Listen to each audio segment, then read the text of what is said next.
a járdán, az árnyékunk mögött.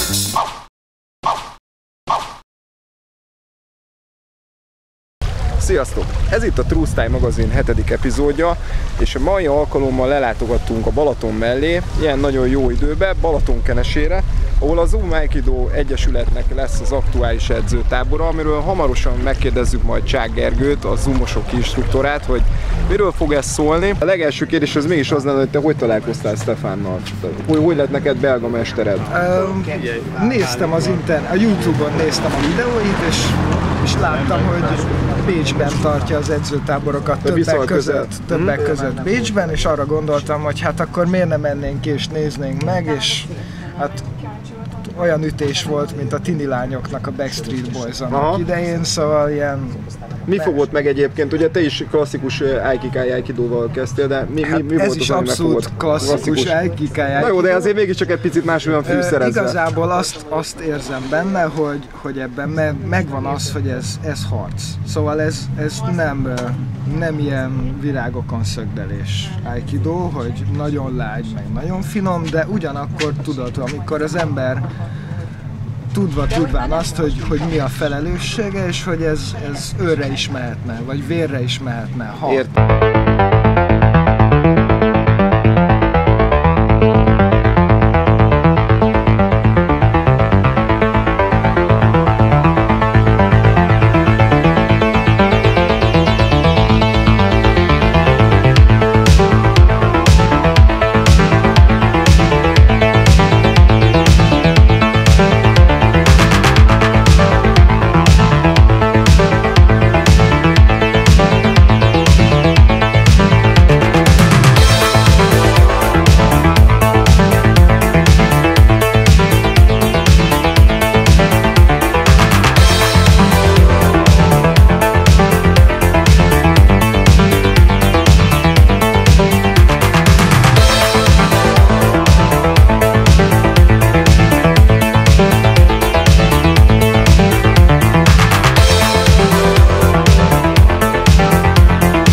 Voilà, donc c'est pas une histoire très originale. C'est pas original. J'avais 6 ans et ma mère cherchait tout simplement une activité pour moi parce que je n'aimais pas les mouvements de jeunesse, je n'aimais pas le scout, je n'aimais pas tout ça. Et en parlant avec une de ses amies dont le fils faisait du judo, elle m'a dit « Ah, pourquoi pas le judo ?» Elle m'a inscrit au judo. Comme souvent c'est une affaire de rencontre, c'est complètement par hasard. À l'âge de 10 ans, j'ai voulu changer tout simplement parce qu'il y avait un dojo d'aïkido tout près de chez moi et que je voyais le mot aïkido écrit et que je ne savais pas trop ce que c'était. Et puis voilà, j'avais envie d'essayer quelque chose d'autre et je suis allé m'inscrire à l'aïkido. J'ai eu la chance de tomber dans un vrai dojo, pas simplement une salle de sport. Et je m'y suis bien plu et puis j'en suis plus jamais sorti.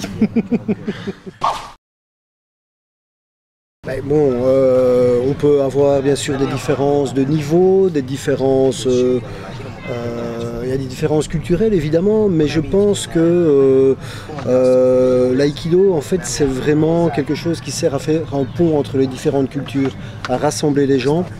Et en fait, je m'intéresse plus aux variabilités individuelles qu'aux différences stéréotypées d'un pays à l'autre, parce que même au sein d'un même pays, chaque personne est très différente et c'est difficile de dégager comme ça des mentalités locales très marquées, surtout que maintenant les gens voyagent de plus en plus, il y a de plus en plus de brassage.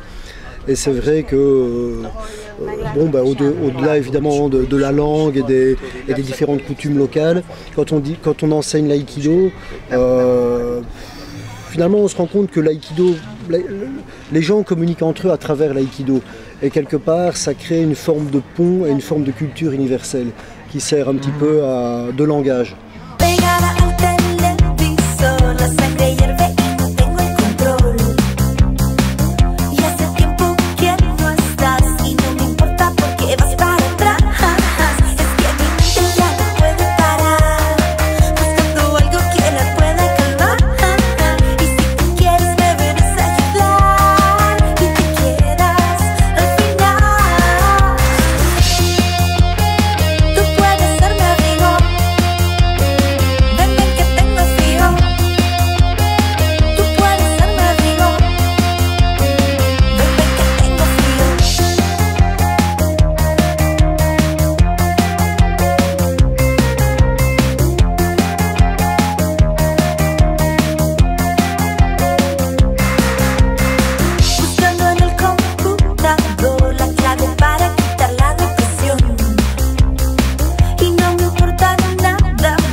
Je pense que c'est très important parce que le Budo en général, et l'aïkido en particulier, puisque là nous parlons d'aïkido, mais ce que je dis là peut être étendu bien sûr aux autres Budo. Le Budo est porteur de valeurs. Le Budo n'est pas... Bon, il n'y a pas de dogme dans le Budo. Mais il est porteur de valeurs, il est porteur d'un message qui premièrement est universel. Donc universel dans le sens où même si l'aïkido que nous pratiquons par exemple a été conçu au Japon par exemple, mais bien sûr certaines marques extérieures sont propres à la culture japonaise, mais l'aïkido n'est pas japonais. L'aïkido contient des principes universels qui peuvent être appréhendés par tout un chacun dans le monde, que ce soit avec le corps ou avec l'esprit. Et là je rejoins peut-être un peu la question de tout à l'heure. À un moment donné, effectivement, les variations individuelles et ou culturelles sont autant de richesses qui apportent aussi à cette diversité qui fait que l'aïkido n'est pas quelque chose de réducteur qui se réduirait seulement à la culture japonaise par exemple. Parce que l'aïkido c'est un travail sur soi avec l'autre. Donc dans une étude comme l'aïkido par exemple, il y a la résolution, la libide de l'apprentissage, c'est la résolution d'une situation martiale. Et c'est cette mise en situation qui nous fait sortir de notre zone de confort et qui nous oblige quelque part à remplacer les réactions premières qui seraient des réactions de refus, d'agressivité, de colère, de violence, de frustration, tout ce qu'on peut avoir, par une autre vision, une autre approche, qui est une approche plus conciliante, plus intelligente, plus en phase avec les autres. Et c'est donc quelque chose qui finalement est intemporel et universel. C'est-à-dire que je pense que dans 150 ans, on aura toujours besoin de ce genre de choses, comme on en a besoin maintenant, comme on en avait certainement besoin il y a 100 ans, et on a besoin de ça dans tous les pays du monde. Et encore une fois, l'aïkido n'est pas la seule pratique qui propose ça. D'autres arts proposent cette approche évidemment. Mais bon, nous sommes dans l'aïkido, mais...